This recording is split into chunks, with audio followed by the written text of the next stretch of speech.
Welcome to Pindar Poetry. We hope you learned something new. In this video, I will explain how to jumpstart an Audi Q5. First, park the donor vehicle close to your Q5, ensuring they are not touching. Turn off both vehicles and engage their parking brakes for safety. Gather your jumper cables, making sure they are not damaged. Locate the positive and negative jumpstart terminals on your Audi Q5, usually under the hood, often covered by a red cap for positive. Now, let's connect the cables correctly. First, attach one red positive cable clamp to the positive terminal of your Audi Q5's dead battery.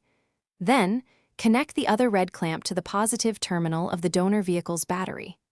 Next, attach one black negative cable clamp to the negative terminal of the donor battery.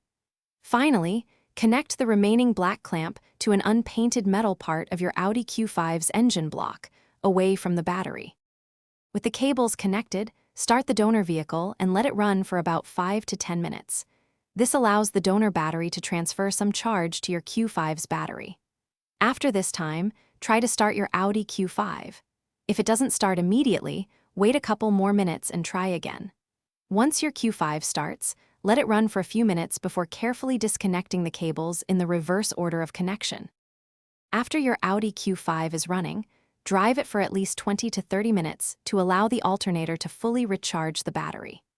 If your car struggles to start again soon, or if this happens frequently, it might be time to have your battery or charging system inspected by a professional to diagnose any underlying issues.